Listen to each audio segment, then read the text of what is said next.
The moment my wife, Jessica Miller, hung the oil painting by her college academic advisor in our living room, a deep, bone-weary exhaustion settled into my soul. For the past 6 years, I had been the one raising our son, Leo, managing the household, and running DoorDash deliveries in my free time to keep our finances afloat. The accumulated trivialities had crushed me. That painting, however, was the final straw. When I placed the drafted divorce agreement in front of Jessica, she was leaning back, lightly laughing at something on her phone screen. She glanced up, saw the papers, and her smile instantly vanished. Her expression hardened. "I don't even have the right to hang a painting in my own house," she challenged, her voice icy. "You're divorcing me over this? And you don't want Leo either?" I nodded.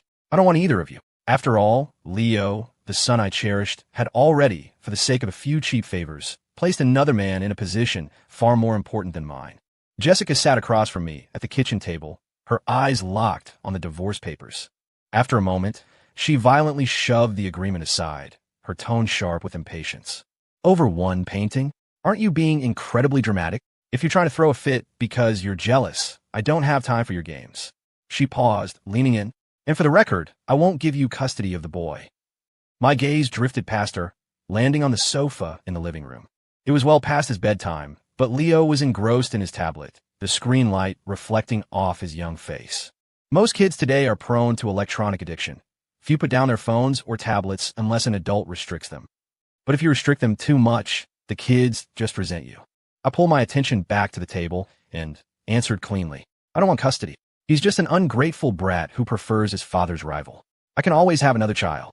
Jessica's relatively calm face instantly contorted. "Ethan Harris, you better explain yourself. How dare you call Leo an ungrateful wildling?" I didn't engage. My eyes returned to the divorce agreement. "If you don't sign it, I'm filing for a contested divorce tomorrow." As if driven by spite, Jessica grabbed the pen and scrawled her name on the signature line. She spoke in a cold whisper. "Don't regret this, Ethan. Even if you come crawling back, I will never take you back."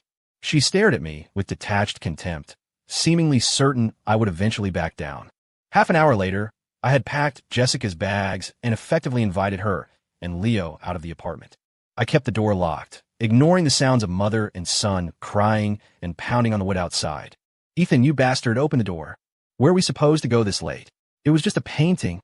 Fine, I won't hang it, okay?" Sitting alone in the empty living room, I thought back to that afternoon. I had spent 2 hours in the kitchen preparing all of Jessica and Leo's favorite meals. But the clock hand moved from 6 to 8, and Jessica still hadn't returned. I called her. She mumbled, "I'm busy," and hung up quickly. Subsequent calls went straight to voicemail. It wasn't until past 10 that the lock finally clicked open. I walked out and saw the two of them carefully carrying a large canvas wrapped tightly in brown paper. When the paper was peeled back, it revealed a portrait of Jessica. She was wearing a trench coat, the same trench coat she was wearing right now. She held the painting up, searching for the perfect place to hang in the house. "Where did this come from?" I asked. Jessica didn't stop moving, saying dismissively, "Brandon Hayes gave it to me." A thought suddenly crystallized in my mind. I vaguely remembered that Brandon was in the college painting society. So, Jessica was late tonight, missing my calls, not because she was busy with work, but because she was modeling for Brandon Hayes. Looking at the portrait of Jessica, smiling radiantly, and knowing she'd miss my calls because she was with Brandon, a white-hot rage flared up in me. Why would he send you a painting like this? What do you mean, why? What's the big deal about Brandon giving me a painting? Her voice was laced with annoyance. Leo, standing nearby, piped up with an excited grin. "Mom, when can we go get burgers with Uncle Brandon again? He said next time he'll take me to try the new menu." "Quiet down." Jessica quickly shushed her son, covering his mouth. She shot me a quick glance and explained vaguely, "I didn't tell you because I thought you'd overthink it." Then, Jessica firmly hung the painting in the most prominent spot in the living room. She stepped back a few feet, admiring the work with satisfaction. In that moment, I realized I no longer wanted this wife. Leo looked up at her, eyes wide with adoration. "Mom, Uncle Brandon is so great. He's a good surgeon and he can paint too." He paused, then added, "I wish he was my dad." "Don't talk nonsense," Jessica murmured, rubbing his head, though her tone carried a hint of agreement. "Fine. I didn't want this son either. Double luck." I turned and walked straight to the bedroom, immediately messaging a friend to send me a divorce agreement template. Brandon Hayes was Jessica's senior from college. The three of us, Brandon, Jessica, and I, all attended the same medical school, and both Brandon and I had pursued her. Later, Jessica stated that if anyone wanted to be with her, they had to move back to her hometown after graduation. Brandon immediately backed off. I was the one who followed through and won her. 3 months ago, Brandon was transferred to Seattle as a key attending physician for reasons unknown. He was assigned to the same surgical ward as Jessica and became her colleague. Initially, Jessica never mentioned it. I only found out when I went to the hospital with Leo to pick her up and ran into Brandon walking by in his scrubs. That day, Jessica was in surgery, and Leo and I waited in the hallway. Brandon came over to greet us. When Leo mentioned he was hungry, Brandon immediately ordered him a huge bucket of fried chicken. I felt sick. Leo had allergies, and I rarely gave him fried food because it caused itchy skin when he ate too much. Jessica, however, often cited her busy work schedule and the need to make up for her absence by buying him that kind of junk food. I had tried to reason with her a few times, but she was always dismissive. It's just once or twice. What's the harm? Over time, Leo became closer to Jessica, who was rarely present, and more distant from me, who dedicated every day to him. Brandon ordering fried chicken without consulting me irritated me deeply, but I held my tongue for the sake of appearances. In our society, you don't generally make a scene over something so trivial. During our casual chat, I learned he had been working at the hospital for half a month already. My unease deepened. Half a month, and Jessica had never once mentioned it to me. What made me even more suspicious was that Brandon was still single. When Jessica finished her shift, I asked her why she hid Brandon's arrival. She maintained her usual careless demeanor. It's such a small thing. Why are you being so paranoid? In that moment, I clearly understood that my marriage to Jessica had reached its end long ago. I once saw a short video clip that claimed if a man doesn't smoke, drink, gamble, womanize, or live in lazy indulgence, and gives the best of everything to his partner, he will likely have a miserable life. At the time, I thought the statement was too absolute. People are different, and even if most women were like that, I thought my wife would be the exception. Now, I realized I had been naive. When Jessica and I first got together, I knew her father had died young, and her mother ran off with a lover soon after, leaving Jessica to be raised by her grandparents. My heart broke for her. I always wanted to give her the best, acting like some self-pitying savior. She couldn't bear to leave her aging grandmother. So to be with her, I quit my secure civil service job in my hometown. I left everything behind and moved to this unfamiliar city. I was filled with passionate love, certain that as long as two people worked together, we could build a stable home. We had Leo the year Jessica was promoted to attending physician. After the baby was born, she was in the middle of her career ascent and couldn't step away. My father worked, and my mother was in poor health, unable to help. Jessica's grandfather had passed away, and only her elderly grandmother remained, who required care herself. After much deliberation, one of us had to quit and stay home with the child. That day, she held my hand, her eyes red. "Honey, I don't want to be a stay-at-home mom." I'd lose my sense of security. I gritted my teeth, clinging to the idea that as long as the family is happy, and submitted my resignation. From then on, Ethan Harris, the former surgical resident, became Ethan Harris, the full-time house husband. For 6 years, I woke before dawn every day to snag the freshest produce at the early market. I cooked nutritious, varied meals for my wife and son. The household chores, Leo's homework, and the daily care of Jessica's grandmother. I handled it all. But Jessica's attitude toward me grew colder with each passing year. For the first 2 years, she would hug me when she came home from work and say, "Thank you, honey, you work so hard." In the third year, my savings ran out, and I had to ask her for money. I still remember the look of disdain in her eyes. From then on, once Leo was in kindergarten, I started driving for Uber Eats and taking odd jobs. I avoided asking her for cash unless absolutely necessary. In the fourth and fifth years, the cracks in our marriage widened. I clearly sensed her dissatisfaction with me being a domestic fixture. When I picked her up at the hospital, I even heard her colleagues gossiping behind my back, calling me a kept man. So, I proposed finding a job outside the house. Leo was old enough, and we could hire a nanny for the evenings. She strongly objected. She claimed she couldn't trust the child with a stranger. Furthermore, her grandmother often needed my help when she felt unwell. Event after event piled up. My love for her had long been worn down by these subtle disappointments. All that remained holding our marriage together was obligation. It was precisely because of this that I could so decisively choose to walk away the moment Jessica and Brandon's flirtation began to show. My phone kept buzzing. Jessica, unable to get me to open the door, was relentlessly calling me. I silenced the phone and let the calls ring out again and again, just like I called her repeatedly a few hours earlier, only to be rejected. Looking around the empty rooms, the only thing I felt grateful for was having sensible parents. Years ago, when my head was swimming with love and I moved heaven and earth to follow Jessica to this city, I didn't have much money. I shamefully asked my mom and dad for the down payment. In the end, my father, Frank, paid for the entire apartment in cash, but the deed was registered only in his name. At the time, Jessica complained, "Why didn't your dad put your name on the deed? Is he protecting himself from you? Or from me?" I hadn't contributed a dime, living in a house my father bought, so I felt too embarrassed to ask such a question. I just placated her with kind words. Now I realize my father had foresight. If the house had been in my name, even without Jessica's name on it, chances are I would be the one forced out after the divorce. With that thought, I texted my parents to tell them about the divorce. Jessica's knocking finally stopped. I assumed she had taken Leo to find a hotel. I slept in late the next morning, waking naturally for the first time without the 6 a.m. alarm clock screeching at me. I didn't have to worry about making breakfast for Jessica and Leo. I looked in the mirror, carefully shaved my face, and put on a button-down shirt I hadn't worn in years. Seeing my much more vital reflection, I smiled. I called Jessica to tell her to meet me at the county courthouse to finalize the divorce papers. I called repeatedly, but no one answered. 6 years of marriage taught me this was her way of pouting. It was laughable. When I loved you, you were my whole world. When I stopped loving you, you're worse than a stray dog. I went straight to the hardware store and bought a powerful megaphone. I drove to the entrance of Jessica's hospital and started shouting at the top of my lungs. "Slut Jessica Miller, your husband is here to make room for your homewrecker, Brandon Hayes. Slut Jessica Miller, your husband is here to make room for your homewrecker, Brandon Hayes." After shouting a few times, my throat dried up, so I switched to the loop feature.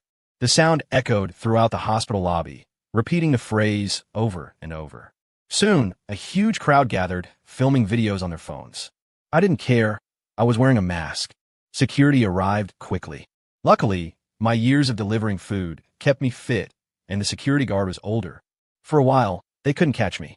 After just a few minutes of chaos, Jessica emerged. Standing right next to her was Brandon Hayes. The moment she saw me, she started screaming abuse. "Ethan Harris, what the hell are you doing? You kicked me and our son out last night, and now you're causing a scene at my hospital. All over a painting? Are you serious? I've never met a man as petty as you." Brandon stepped up to defend her. "Ethan, you really misunderstood. Jessica and I are strictly professional. There's nothing going on between us." He gestured toward the crowd. "That painting was just a regular gift between colleagues." I looked straight at Brandon. "Homewrecker, we're both men. Don't play dumb. You ask a married woman to model for a portrait and then gift it to her? What are your intentions?" I spoke loudly so the crowd could hear. "Now I'm divorcing her. Are you scared of getting stuck with this used, baggage-laden woman? So you're rushing to clear your name?"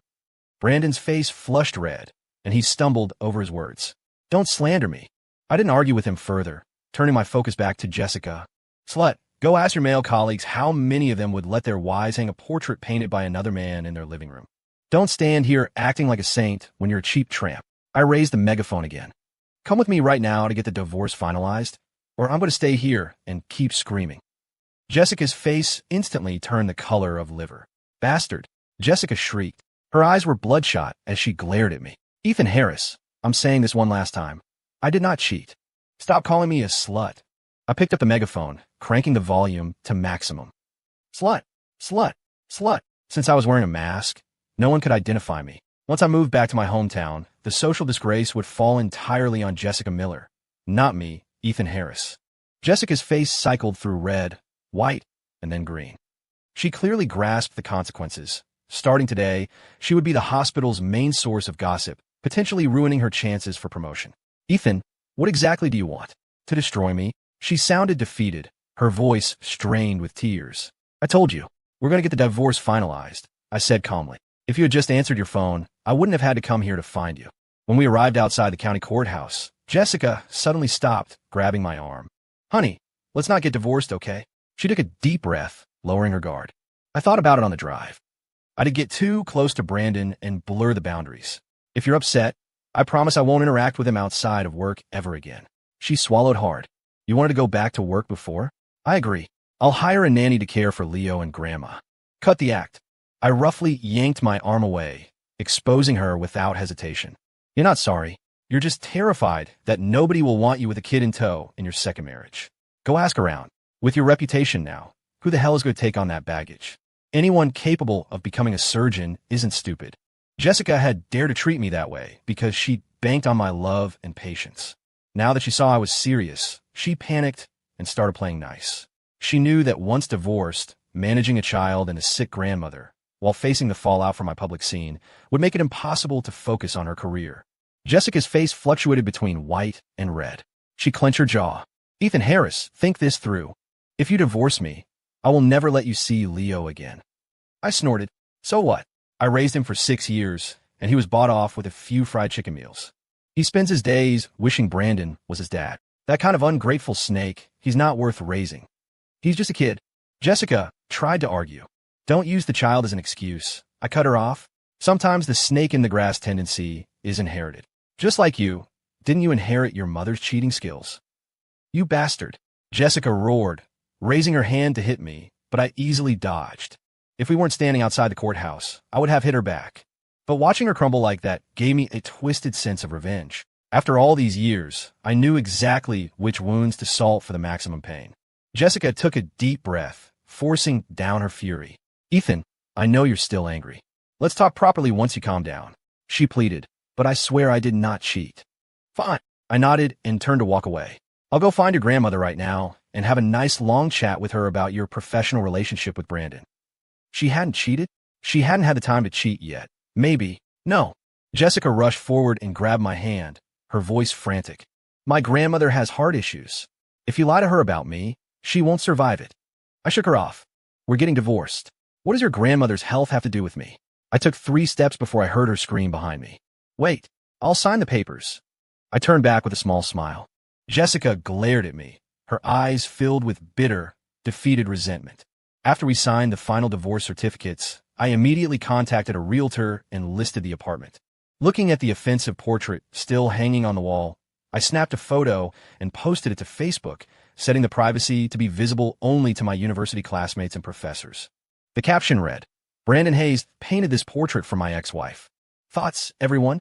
By the time I finished all this, it was 4 in the afternoon. My post already had many comments asking what was going on. I didn't reply to any of them. Gossip is human nature. If they couldn't get answers from me, they would naturally go ask Brandon. While this wouldn't actually harm Brandon, it would certainly inconvenience him. Stealing another man's wife? What a piece of trash. My phone rang suddenly. It was Leo's school teacher. Mr. Harris, did you forget to pick up Leo?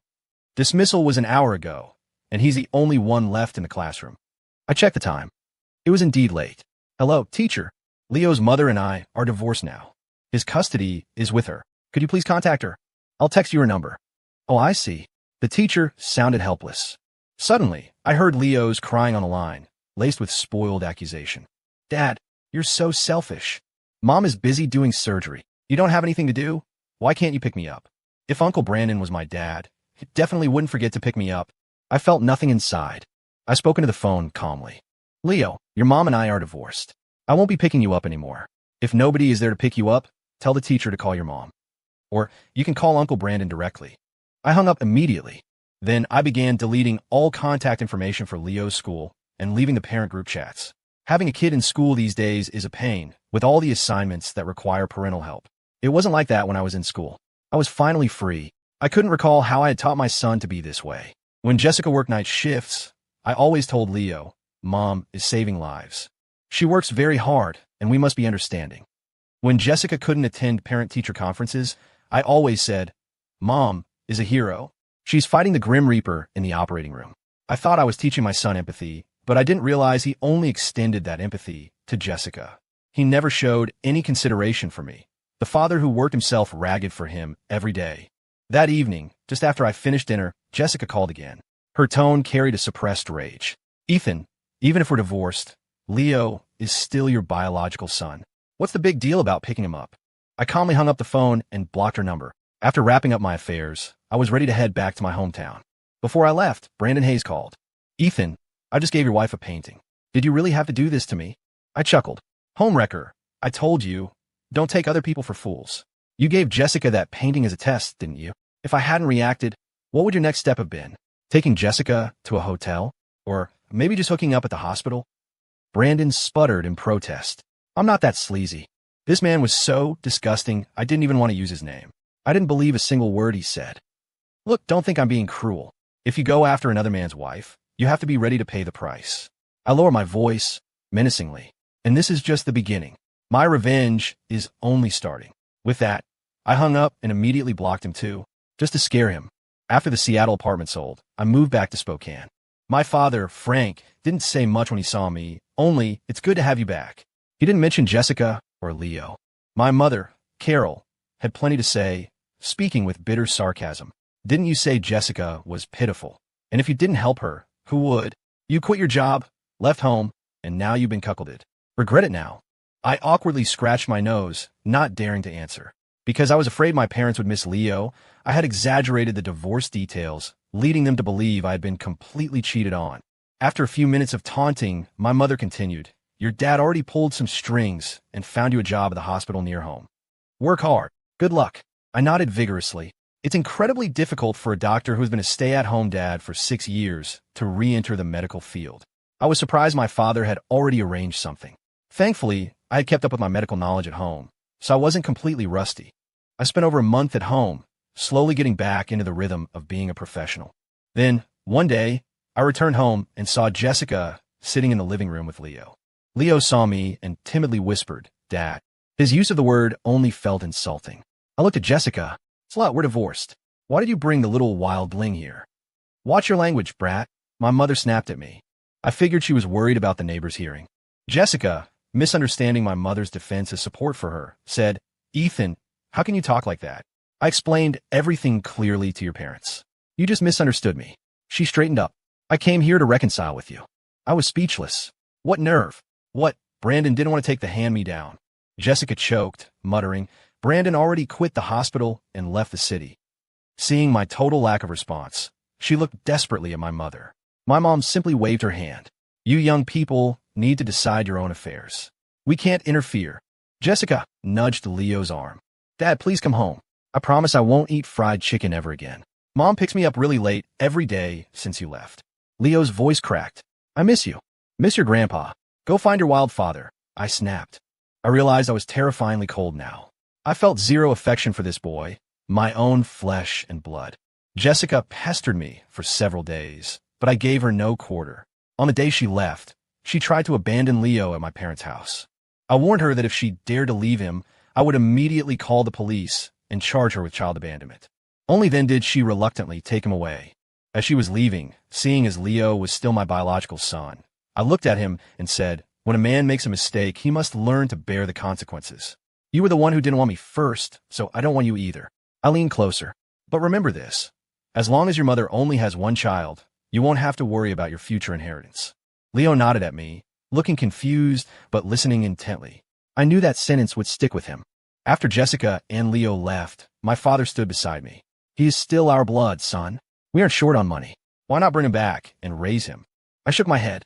"That boy has been spoiled beyond repair." I sighed. If I brought him back, he'd probably pull the oxygen tube out of me later. My dad gave me a cross look. "You brat." After 3 months at home, my mother started pushing me to go on blind dates. I wasn't keen on it. As a divorced man in his 30s with a child from a previous marriage, even with my family's good financial standing, the women interested in me tended to be strange. While waiting at a coffee shop, a woman who looked about 27 or 28 walked up and sat across from me. I froze. It was Drew Reynolds, my neighbor's kid sister. "Hey, little dude, is that you?" I asked curiously. Drew rolled her eyes. "Who are you calling, dude?" "It's sis." I took another look and corrected myself. "Hey, little sis." Drew had always been pretty growing up, but she was a tomboy with a tough personality, always roughhousing with me. Then, something happened to her. When she was 18, she still hadn't started menstruating. Her parents took her to the doctor, and tests revealed a chromosomal anomaly. She was biologically intersex and male. When that news broke, their family was devastated. I heard her parents took her abroad for treatment, and I hadn't seen her since. "Ethan, I heard you got married a few years back." Drew spoke easily now that we were familiar. "What, divorced already?" I felt comfortable enough to drop the pleasantries. "Don't even get me started. I was just too damn nice to that woman." I cursed under my breath. She took advantage of me. If I hadn't left early, I'd be permanently wearing horns. "Tough break, man." I gave her a glare, wanting to change the topic. "Enough about that. What about you? Why are you on a blind date?" You're here. I trailed off, unsure how to phrase the question about her medical condition. Drew answered casually. Don't even ask. My mother forced me into it. Your mom forced you? Yeah. The doctors abroad said my situation was permanent, and some even advised me to just embrace being female. I didn't want to get married. Honestly, she shrugged. But my mom kept saying that lots of people like dinks, dual income, no kids. These days, maybe someone would lie my setup. I told the matchmaker my entire situation, and she ended up setting me up with you. A divorced man in his 30s with a kid he didn't want versus a non-traditional woman who couldn't have children. The matchmaker really had a sick sense of humor. After talking for a while, I learned that after realizing my parents were pushing me to have a second child, Drew suggested setting me up with her best friend, Sierra Vance. Sierra was currently being harassed by her family to get married, and if I was willing, Drew could make an introduction. I wasn't initially interested, but then I saw a photo of Sierra. She was standing, but you couldn't see her feet, hinting an incredible figure, and I was immediately hooked. When I found out she was 6 years younger than me, I worried she wouldn't be interested. Men are like this. For marriage, decent looks suffice. We don't pursue exceptionally beautiful women unless we feel worthy. Sierra had an attractive face and a fantastic physique. If I were a first-time bachelor, I'd pursue her relentlessly. As a divorced man, I felt hesitant. However, after Drew vouched for me multiple times, I decided to meet Sierra. Drew arranged the meeting at a trendy, Instagram-worthy restaurant downtown. I arrived 10 minutes early and was pondering the menu when a sudden roar echoed from the street outside. A silver-gray, heavy motorcycle pulled up smoothly to the curb. The rider removed her helmet, revealing a clean, short haircut. It was Sierra from the photo. She wore black riding gear. The tailored suit made her figure look even taller and leaner. Ethan Harris? I'm Sierra Vance. She slid into the seat across from me. I was initially reserved, but Sierra was a fantastic conversationalist. She was incredibly validating and engaging. That kind of emotional support was something I had never received from Jessica. Mom, I'm in love again. We met several more times. She would take me on exhilarating motorcycle rides to the city outskirts to watch the sunset, and I would cook her my best dishes. Naturally, our feelings grew deeper. At a friend's party, I drank too much, and she drove me home safely on her motorcycle. That night, we naturally ended up together. I started seriously planning the proposal, even considering introducing her to my parents. But Sierra unexpectedly declined. She felt marriage was a big step and wanted more time to think about it. Being a man in his 30s, I wasn't in a rush, but I worried she might think I was irresponsible. Since she wanted more time to get to know me, I agreed. We spent the happiest 6 months together. Sierra would bring hot soup to the hospital to pick me up after night shifts. I even bought a motorcycle to join her on rides. I never imagined the breakup would come so suddenly, and the reason was completely baffling. We were at a hot pot restaurant that day. She ordered a split pot, and I stuck exclusively to the clear broth side. I instinctively avoided the spicy beef she offered me. On the drive home, she suddenly announced, "Ethan, let's break up." I was shocked. She looked serious. I love spicy food, but you don't. We can't even eat together. So we're not compatible. I thought she was kidding, but her solemn expression panicked me. I quickly said, I can learn to eat spicy food. It's not about learning to tolerate it, Sierra interrupted. The spicy food is minor, but it reflects deeper differences in our life habits and preferences. I love the thrill of writing, and you prefer stable domestic life. I like intense flavors, and you prefer mild ones. These aren't things we can compromise on forever. I refuse to accept it. For the next month, I forced myself to eat mildly spicy dishes. My lips swelled, but I endured. She still refused to see me. She wouldn't answer my calls or texts. Drew tried mediating a few times, but said Sierra was... My lips swelled, but I endured. She still refused to see me. She wouldn't answer my calls or texts. Drew tried mediating a few times, but said Sierra was firm in her decision. God, why are you torturing me like this? I was heartbroken over Sierra's departure for a long time. It was during this time that I received some news. Brandon Hayes was getting married. A college friend of mine told me. He'd seen my Facebook post and accidentally heard about the wedding from a university professor, so he called me. Perfect. Someone to finally vent my anger on. Still nursing my hurt, I found out where Brandon was holding the wedding. I retrieved the portrait he had painted, and I went to see Jessica. Jessica was ecstatic to see me, assuming I'd come back to reconcile. Ethan, are you here for me? Nearly a year later, Jessica looked significantly older and tired. In truth, the past year had been difficult. Unlike Brandon, she had no parental safety net, only a son and an elderly grandmother to support. Despite the gossip and rumors of the hospital, she had to grit her teeth and continue working. She couldn't afford a fresh start. Every minute of the past year was spent regretting why she had dismissed me as useless and flirted with Brandon Hayes. She regretted it, not out of love, but because her life quality had plummeted since losing her free, devoted male nanny. She had considered finding a new husband, but aside from 40-something men with their own children, no one desirable was interested. As for romantic feelings, a woman in her 30s, unlike a character in a romance novel, didn't have time for endless love and drama. I just came to see my son. Because I had a specific goal, I didn't call her slut this time. Leo saw me and quietly called me Dad. Compared to a year ago, he was thinner. Since starting elementary school, his mother often missed school communications and was frequently late picking him up. He was miserable every day. He genuinely hated his mother. He truly wanted his dad back. Even if Dad wouldn't let him have fried chicken, he wouldn't speak ill of Dad anymore. Jessica seemed nervous and pushed Leo forward. Leo has missed you all year. You two catch up. She added, I'll come back for him later. Jessica wasn't worried about me taking the child. Leo was dead weight. Even with the $1,500 monthly child support I paid, he didn't offer her much help. It didn't even cover the rent. Once Jessica left, I looked at Leo. Leo, can you help Dad with something? Yes. Leo nodded eagerly. I took Leo with me to crash Brandon's wedding. As the ceremony started, I walked into the venue with Leo. Leo was carrying the portrait, the oil painting, and he shouted at Brandon, Daddy. The entire hall fell instantly silent. You could hear a pin drop. Brandon instantly exploded in rage. Ethan Harris, what the hell are you doing? I tossed the painting onto the floor in front of Brandon. You seduced my wife, painted this nude portrait for her, and she was so moved she brought it home to hang. Now that I've divorced her, you ditch her? You won't even acknowledge your own son. At that moment, Leo screamed again, Daddy, Brandon, you crazy maniac, you're lying about me. Brandon roared, knowing he was screwed. Who in their right mind makes their son call another man dad? The next moment, the bride slapped him across the face, grabbing his collar. Explain yourself. You had a child from me. Seeing the scene about to spiral into total chaos, I quickly grabbed Leo and fled. I was confident the wedding was ruined. What woman would risk marrying a man only to instantly become a stepmother to a child he hid? In the ensuing mayhem, Brandon couldn't find me. He looked down at the oil painting, now dirty and trodden upon. Only Jessica's eyes in the portrait remained clean, still smiling radiantly. To Brandon, the smile looked utterly mocking. He started viciously stomping on the painting. What is this garbage painting? Garbage?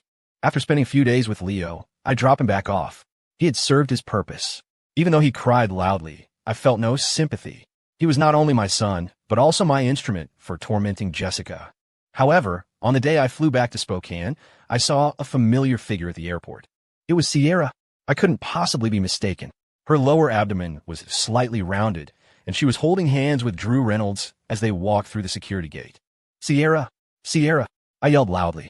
Sierra turned back and glanced at me, then immediately lowered her head and rushed towards the checkpoint. I tried to run after her, but security personnel blocked me. Suddenly, an absurd realization hit me. Drew, you son of a... You can run, but you can't hide the evidence. Fine, we'll just make it the three of us.